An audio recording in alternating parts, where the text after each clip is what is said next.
رسوله الكريم أما بعد أعوذ بالله من الشيطان الرجيم بسم الله الرحمن الرحيم يا أيها الناس اتقوا ربكم الذي خلقكم من نفس واحدة وخلق منها زوجها وبث منهما رجالا كثيرا ونساء واتقوا الله الذي تساءلون به والأرحام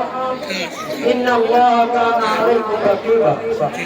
وقال النبي صلى الله عليه وسلم يا معشر الشباب من استطاع منكم الباء فليتزوج فإنه أغض للبشر وأحسن للفرج ومن لم يستطع فعليه بالصوم فإنه له وجاء متفق عليه وقال الشاعر پہلے دیکھا تھا بازار میں صنم بکتے ہیں پہلے دیکھا تھا بازار میں صنم بکتے ہیں آج کے سر نہیں آتی کہ ہم بکتے ہیں تیری عظمت کی قسم مرد کی قیمت ہے یکم تیری عظمت کی قسم مرد کی قیمت ہے یکم مرد بک سکتا نہیں بکتے ہیں بکتے کیسے محترام سمجھے والبار معزز و مکرم حکم صاحبان مشفق و مربی اصولت آئیتان سمجھے نظام دور دراز سے تسلیم فرماتے پناہ اکرام بھائی اور بہنوں آج کے سالانہ انعام مسابقہ میں میرا موضوع خطابت جہیز ایک سامان دلان محترام حضرات میں نے آپ حضرات کے سامنے قرآن پاک کی ایک چھوٹی سی تلاوت کی جس کا ترجمہ یہ ہے کہ اے لوگ اپنے خالق کے کائنات سے ڈرو جس نے تم کو ایک ہی جان سے پیدا کیا اور اسی سے اس کی بیوی کو پیدا کر کے ان دونوں سے بہت سے مرد اور عورتوں کو پیدا کیا اس اللہ سے ڈرو جس کے نام پر ایک دوسرے سے مانتے ہیں اور اس کے ناطے توڑنے سے بھی بچو بے شک اللہ تعالیٰ تم پر نگہبان ہے رسول اکرم صلی اللہ علیہ وسلم نے فرمایا اے نوجوانوں کی جماعتوں جب تم بیوی کے نام و نفقہ ادا کرنے کی طاقت اور استطاعت رکھتے ہو تو چاہیے کہ تم شادی کرو اور ایک شریک خیال تلاش کرو اور اگر تم بیوی کے نام و نفقہ ادا کرنے کی ہمت اور استطاعت نہیں رکھتے ہو تو تم روزہ رکھو اسی لیے کہ روزہ رکھنے خواہشات توڑنے کے لیے بھی بہترین جگہ ہے برادران ملت نوجوان ساتھیوں جہیز ترحمی کا ایک لعنت ہے جو ہم سے چمٹ گئی ہے ہم نے اس لعنت کو تمتع سمجھ کر قبول کر لیا چونکہ اس میں عیش و عشرت کے سامان اور فراوانی نظر آتے ہیں مفتی کی دولت میں جاتی ہے اس لیے مالدار طبقوں نے اس کو نمائش کا ذریعہ بنایا دولت مندوں نے اللہ کی دی ہوئی نعمت کو حفظ و ایمان پیدا کرنے کا آلہ بنایا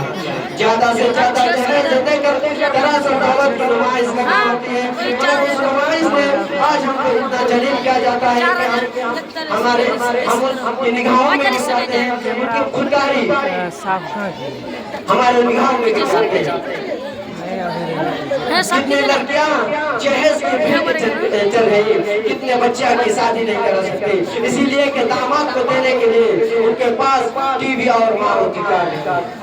اور حیرات تو یہ ہے کہ جہیز دینے والے کہتے ہیں کہ سب کو اپنی لڑکی سے محبت ہے اگر لڑکیوں سے محبت ہے ان کی فکر ہے تو ان کو میرا حصہ مقرر اور شریعت کے مطابق ان کا حق ادا کرے یا کیا کہ جہیز کے نام پر مشرکانہ رسم جاری کی جائے حیرات اور افسوس تو اس وقت ہوتا ہے جب تعلیم یافتہ صرف سمجھے جانے والے لوگ بھی جہیز کی فرمائش کرتے ہیں اور سارے صرافت بلائے طاق رکھ کر امیر جادیوں کی تعلق میں جھوٹیاں چمکاتے پھرتے ہیں اور جس چوکھٹ سے سب سے زیادہ ملنے کی امید ہوتی ہے اسی کے ہاتھ میں وہ بیچ دیتی ہے پہلے دیکھا تھا بازار میں صنم بکتے ہیں پہلے دیکھا تھا بازار میں صنم بکتے ہیں آج کی سمجھ نہیں آتی کہ ہم بکتے ہیں تیری عظمت کی قسم مرد کی قیمت ہے یا کم تیری عظمت کی قسم مرد کی قیمت ہے یا کم مرد بک سکتا نہیں بکتے کے ساتھ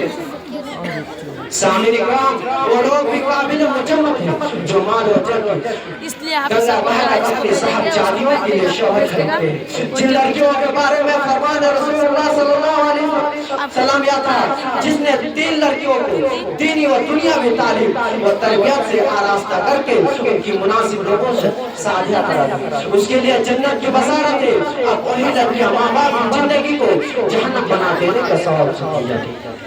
ان میں قصور معصوم شریف سمجھے جانے والے لوگ جہیز کی فرمائش اور سب سے بڑے مجرم وہ لوگ ہیں جو ناک بن کر ان رسوم و رواج کے خزانوں پر کنڈلیاں مار کر بیٹھے ہوئے ہیں۔ اگر کوئی ان رسموں میں مخالفت کرتا ہے تو اسے ڈس لیا جاتا ہے۔ جہیز نہ دینے والوں کو اتنا ذلیل کیا جاتا ہے کہ وہ اپنی نگاہوں میں گر جاتے ہیں۔ ان کی خودداری وہ نفس کا سیسا ٹوٹ کر بکھر جاتا ہے۔ وہ ہمارے ظالم معاشرے میں سر اٹھا کر چلنے کے بھی اور جب پرستوں سے آنکھ ملانے کے بھی بات نہیں کرتے۔ ان کے سامنے اس کے علاوہ کوئی چارہ کار نہیں بچتا۔ مال و جن کے اسیر لگتے ہو، مال و جن کے اسیر لگتے ہو، با خدا بے ضمیر لگتے ہو۔ ارے مانگتے ہو شادی میں جہیز کیوں؟ ارے مانگتے ہو شادی میں جہیز کیوں؟ تم تو خاندان فقیر لگتے ہو۔ سرزمین بیگم پور کے نوجوانوں یاد رکھو، فقیر وہ ہے جو در در میں ہاتھ پھیلاتا ہے۔ فقیر وہ بھی ہے جو کسی بیٹی والے کے سامنے اپنا منہ کا پیالہ کھول کر جہیز کی بھیک مانگتا ہے۔ میں جانتا ہوں کہ آپ ڈاکٹر اور انجینئر ہیں، آپ عالم اور فاضل ہیں، آپ حافظ اور قاری ہیں، آپ وکیل اور جج ہیں، آپ ڈی ایم اور ایس ڈی ایم ہیں، آپ پرنسپل اور پروفیسر ہیں، آپ بڑے اسکالر اور ماسٹر ہیں، آپ محدث اور مصنف ہیں، آپ پردھان منتری اور مکھ منتری ہیں، آپ ایم پی اور ایم ایل اے ہیں، آپ کسی بڑے ملک کے بادشاہ ہو رہا ہے۔ تو آپ سے سوال کرتا ہوں کہ یہ تمام ڈگریاں اور عہدے لڑکیوں کے والدین سے جہیز کی بھیک مانگنے کے لیے حاصل ہیں تاکہ سسرال سے 2 ویلر اور 4 ویلر اور فرنیچر اور لاکھ روپے کی بھیک مانگ سکوں۔ آخر میں اللہ رب العالمین سے دعا ہے کہ ہم تمام مسلم بھائیوں کو جہیز کی رحمت سے بچائے۔ آمین ثم آمین۔ وآخر دعوانا الحمدللہ رب العالمین۔ السلام علیکم ورحمۃ اللہ وبرکاتہ۔